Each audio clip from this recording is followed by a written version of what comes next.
Good afternoon to our parents and our pathfinders.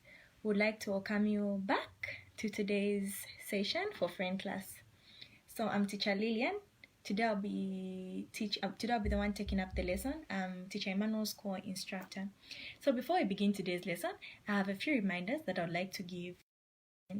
Firstly, some of the parents haven't been responding, haven't been getting any feedback from some of the parents. So would really like to encourage those parents who haven't given us any feedback to please respond to us so that we know if the children are learning or not. And secondly, some assignments were given in our previous lessons. So I'd like to encourage the parents to make sure that the kids do those assignments and that the assignments are handed in, because those assignments will be very useful at the end of the year as we'll be grading the children before they move on to the other classes. And also the surveys were sent to the various groups and on the Google Classrooms. So would like to encourage the parents and the pathfinders to fill in that survey because it's very important. It will help us know the way forward on how we can improve on our online classes. And also the daily devotions, we would like to encourage the parents to make sure that the pathfinders are doing those daily devotions because they're also very important. And for the memory gyms, they were also sent. So each pathfinder is supposed to pick one verse or one chapter every week, which they're supposed to do. Then the parents can record the pathfinder reciting that verse or chapter, and then they can explain or just say a few things of what they learned from that chapter. That's supposed to be done every week. So at the end of each week, those are supposed to be submitted.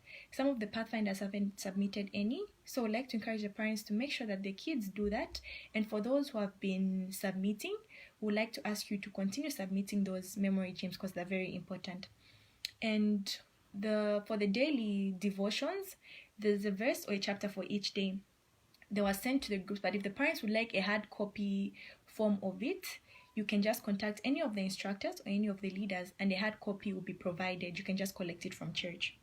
And lastly, we'd like to thank all the parents who've been very participative and those who are trying so hard to take part in this and making sure that the children are learning. We'd like to thank you for the efforts you've been putting in. We really appreciate it.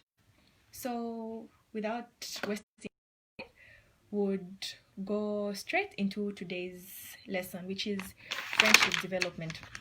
So friendship is something that we hear about every day. We have friends at school, we have friends at church, even at home we have friends. So what is friendship? Friendship is a mutual relationship you have with someone, be it a male or a female. So friendship is a mutual relationship you have with someone, male or female. So who is a friend? There's so many definitions you can give for a friend. So many people will tell you different things. If you ask someone who is a friend, you hear different definitions. So the definition I'll give you today is a friend is someone who is always there for you in your good and bad times. A friend is someone who is always there for you in your good and bad times. What does this mean? When you're sad, when you're sick, a friend will be there for you. When you're happy, when you're celebrating, a friend will be there for you.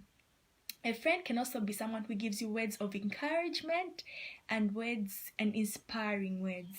Someone who helps you grow spiritually, mentally, and physically.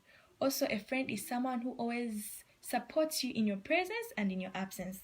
Meaning, when you're there, your friend will say nice things about you. Even when you're absent, your friend will always say nice things about you. Your friend will never go behind your back and start saying bad things about you. And our parents love to see us with friends who have good morals and who are good children. For example, when you're at church and your teachers tell you, no, right now it's time to learn, let's sit in class for having lessons. You as a good child or as a good friend, you tell your friends, no, Dudu Sila, now it's time to learn, let's sit in class and listen. You listen to what your teachers tell you or what your instructors tell you at church. When you're told, no, now it's time to be in church, let's go in church and have Bible study. You all go in church and sit down and listen to what will be preached or what you're being taught in church. When you're told, no, come to church tomorrow, or when you're given an assignment to do at church, or when you're given a presentation to do, you as a good child, you do it perfectly well and you put in your best because you're a very good student or a good child. And as a good friend, your friends parents will be like, no, yes, and be friends with that person because the person is very obedient and the person listens to instructors and the person is always doing the right thing at the right time. So now we'll speak about the golden rule. This is something we've heard about, right? I'm sure most of us have heard about the golden rule. We can read this in Matthew chapter 7 verse 12, and it says, do unto others as you would love them to do unto you. This is a verse I would like every one of you to memorize. Do unto others as you would like them to do unto you. What does it mean? Doing unto others as you would like them to do unto you is basically showing a respectful and caring attitude to others, because that's the same attitude we would like other people to show unto us. No one wants to be disrespected, or no one wants to be insulted, since we all like being told nice things and we all like being told uplifting words like, oh, you look nice. You see, in the same way, you should tell others nice words, you should tell others uplifting words, you should be good unto others, show a caring attitude to others because you would want them to show the same caring attitude to you. Imagine, how do you feel when someone insults you or when someone lies for you? You feel bad, right? Yes. In the same way, you shouldn't insult others or lie about another person because they would feel bad and you wouldn't want that person doing those bad things to you, right? Yes. So in the same way that you want other people to do good things for you, other people to say good words to you, is the same way you should also do good things to others and say good words to other people. So we'll move on and the don'ts of a good friend. Or before we move on to that, for you to have good friends, you yourself must be a good friend. What does that mean? You must be caring, you must be kind, you must be loving. In that way, you attract people of the same characteristics towards you. If you're caring to other people, if you're kind to other people, if you're always smiling, people want to be around you. People will be like, oh, Cholo is a very good friend. Cholo is always laughing. Cholo is always happy. Cholo is kind. Cholo is caring. I want to be her friend. I want to be like Cholo. So you attract such good friends towards you. Friends also want to be like you. Friends want to be happy. Friends want to be caring. But then if you're always sad, if you're always seated alone in the corner, you don't want to talk to anyone. When people talk to you, you chase them. People will be scared of you. People won't want to be your friend because they'll be scared of you. But if you're always happy, if you're always caring, if you always have this good attitude, people want to be around you. They'll be like, no, she's a good friend. I want to play with her. So now we'll move on to the do's and don'ts of a good friend. So we'll start with the do's. What are some of the characteristics of a good friend? I'll just give you a few characteristics of a good friend. Firstly, a good friend must be kind. I already mentioned that. You must be kind. When you're kind, other people want to be around you because you show a very good attitude towards others and you're kind. Also, a good friend shows equality.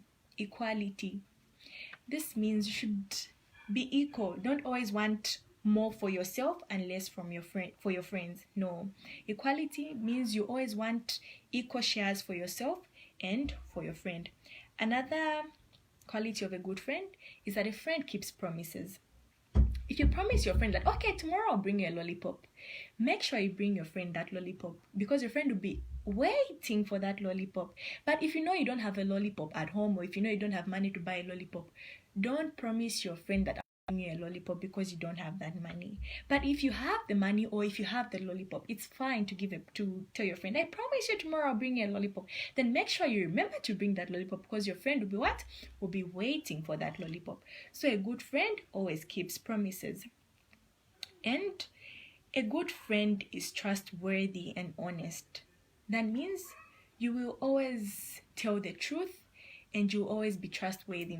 An example I'll give you guys for being trustworthy is when we give you, as leaders, when we give you a presentation at church, we should know that, okay, now we've given this one, we trust her so much, she will do the presentation so well, she will go through it, she will do her best. And in that way, you'll be very trustworthy and will trust you to do your presentation. So in the same way with your friends, you should be very trustworthy and honest. And now let's look at some of the don'ts of a good friend. These are things you shouldn't do as a good friend. Firstly, you should not gossip.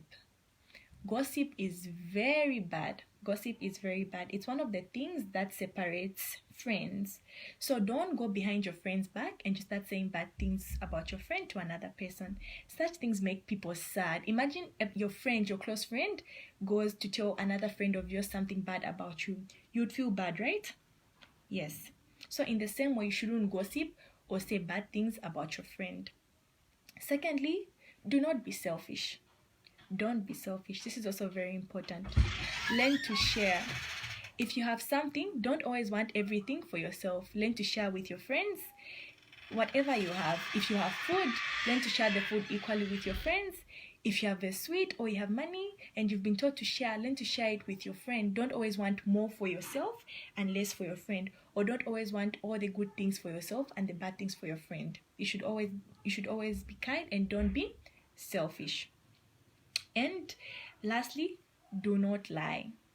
Lying is very bad. We all don't want to be lied to, right? And we know how it feels when someone lies to you. So in the same way, we shouldn't lie to others. If you don't have something, just tell your friend the truth. Just tell your friend the truth and tell them, "Oh, I don't have."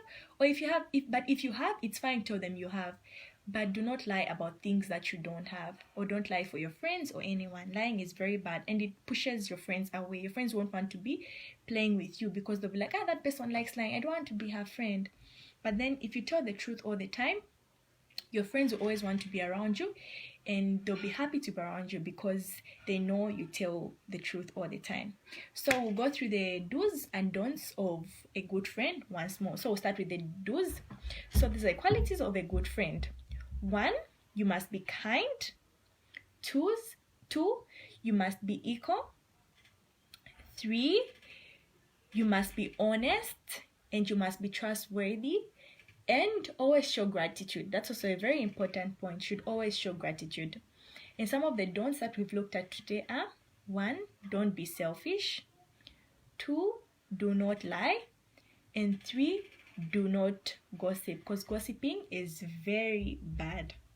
Okay, so now we'll move on to good table manners. I'm sure you guys have all heard about good and bad table manners, right? Yes, so today we'll look at some of the good table manners that we must follow as kids and as adults. It's also very important for the adults to follow these good table manners. So firstly, 1, you must help set the table and help clean the dishes when you're done eating. So every time, since some of us are very young, maybe we don't help mommy cook, but I'm sure there's some who can cook at this age. It's very good to try to cook. So for those ones who cook, very good, you can be helping mommy cook. But every time the food is ready, you can help mommy set the table. You put the food on the table. And every time you finish eating, you can help mommy remove the plates from the table and help her clean the table. If you are big enough, you can even help with washing the dishes. I'm sure some of us can wash dishes, right? Good. Then I'm sure you can help mommy clean the dishes so that mommy doesn't have too much work to do. Secondly, chew with your mouth closed. Chew with your mouth closed. That's very important. Every time you're eating, be it biscuits, be it shima, be it rice, always chew with your mouth closed. And when you're eating, don't put your elbows on the table. Your elbows should always be down. Very good. And thirdly, another good table manner that we can make use of is always clean your hands before eating. Always clean your hands before eating. Whether it be just some snacks, or maybe you're eating shima, or maybe you're not using your hands, maybe you're using forks when eating. Either way, you have to wash your hands before eating because germs are everywhere, right? And we all know about germs, right? And bacteria. So you should always wash your hands before eating. And do not make bad comments about the food. Even if the food, just eat, because there's some people out there who are suffering and they don't have any food. So when you've been provided with food, eat what you have. No matter how little the food is, just eat it. And lastly, don't start eating with everyone else starts. So when you're at the table and the food has been set, wait for mommy to tell you to start eating, or wait for everyone else to start eating when you start.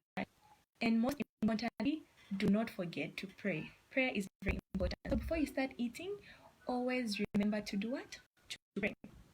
So that's it that I had for today's class, today's lesson on friendship development.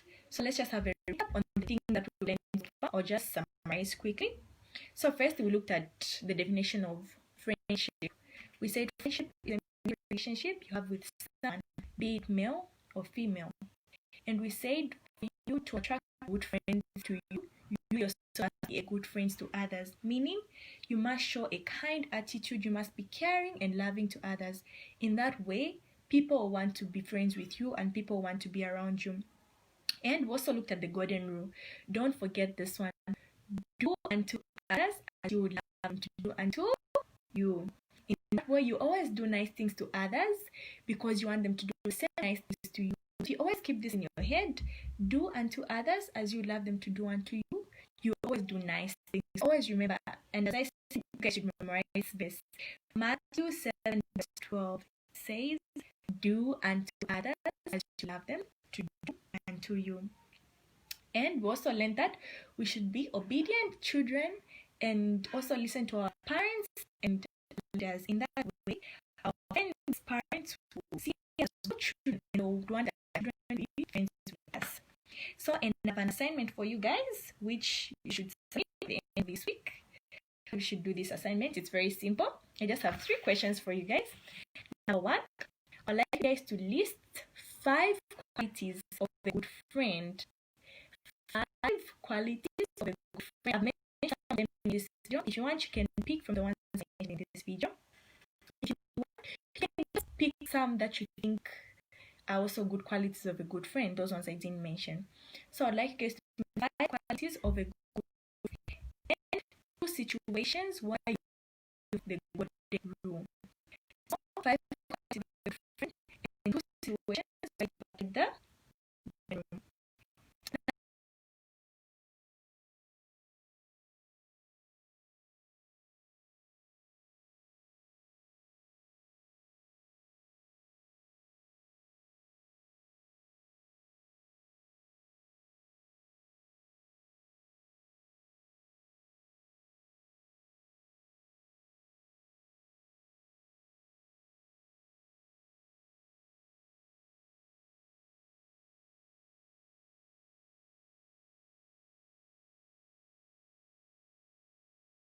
I did it. If you want, you can also mention Jonathan and David. That would be one, and you'll mention another one. Or if you want, you can just mention 2 other people that you know. Then you can also tell me how those people showed that, how those people were good friends, or how they showed the characteristics. Lastly, I want you guys to list about 5 of bad that you know. 5 bad manners that you know.